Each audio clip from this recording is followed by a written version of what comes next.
Geminis, welcome to my channel. This is going to be a look at the next 72 hours. Any information that you may be looking for, I will try to include it in the comment section. And if you want to see future readings, make sure that you hit the subscribe button and the notification bell so you get notified when I go live and stuff and do personal reading lives and when I just post. But first card we have is the Sun card. So the Sun card represents happiness. It represents light being shed on situations. It represents things being exposed also. So during this time frame, if there are any secrets or any hidden things that your person's not telling you, certain people around you aren't telling you, it will come out. Also, if you've been in a space of just being in the dark about certain things, not knowing what's happening, not knowing what's going on, there could be a sense of understanding that comes into play during this time frame. Also, there's something here that can make you pretty happy or ecstatic. You could be seeing progress within like your job hunting search or your search for a new job. I don't know why I said it that way. Or you could be happier in the sense of just getting on the other side of a perspective of things being bad, or because a breakup happened, or because a job loss happened, that all was lost or all was, just gone in terms of hope. But you could be kind of having a flip in perspective during this time frame. I also have the Six of Pentacles in reverse and also the Eight of Wands.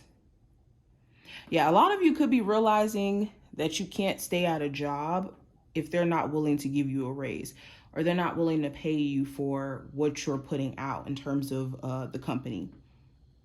Same thing in terms of a relationship. You could be at a space to where you don't want to overextend yourself for the sake of keeping a relationship intact, or feel as if your efforts are unappreciated. Like you're just, putting all this effort into this connection just to be treated like you aren't really doing anything for this person.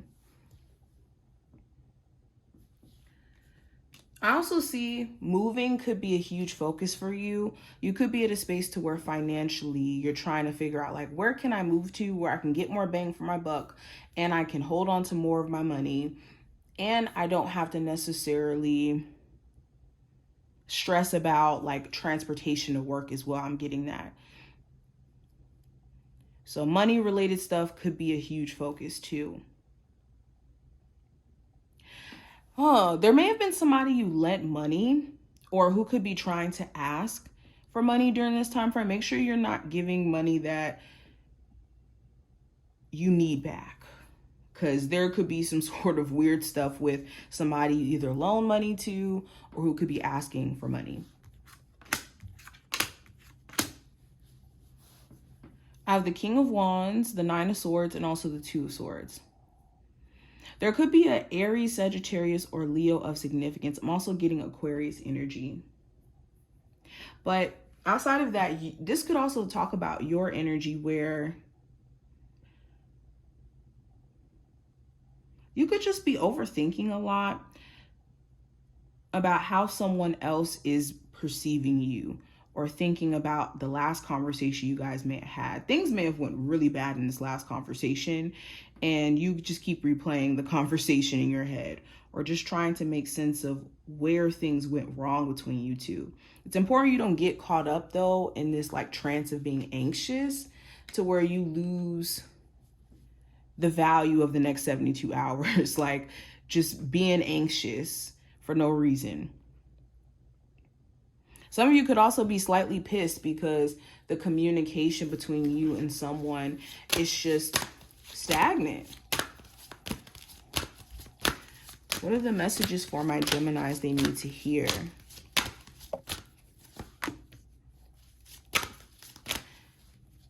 Preparation is always key to success. Any of you who could be intimidated with starting like a new business, or maybe moving to a new city or doing something big, it's important that you prep yourself for this move. And that could help you feel a lot more at ease, especially if there's like a new job, new school. So learning as much as you can, getting as much information as you can, but also taking steps to be prepared. We also have practice gratitude to reveal the good in your life. So stay away from the energy of comparison and complaining.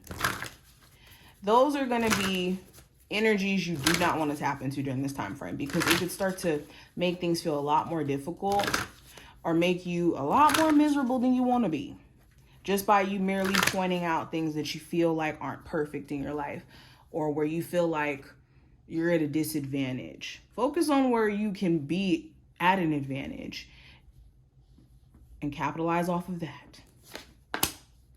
We also have patience and opportunity. So the advice during this time frame is to be mindful of how impatient or a lack of discipline could be kryptonite in a sense, because there could be big goals that you have for yourself, again, to maybe move or to level up in life, and it could require you to be patient and disciplined and also resilient to some degree. So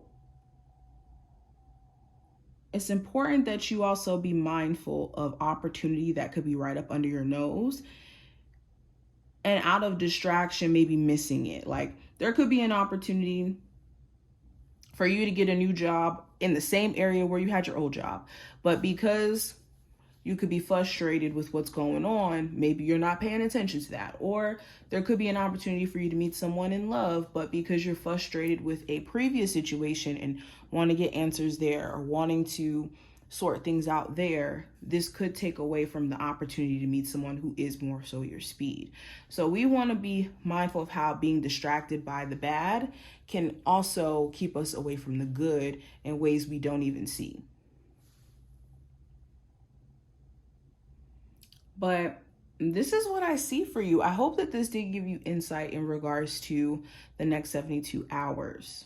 If you did take something from this video, definitely feel free to thumbs it up and subscribe. And I will talk to you in the next one.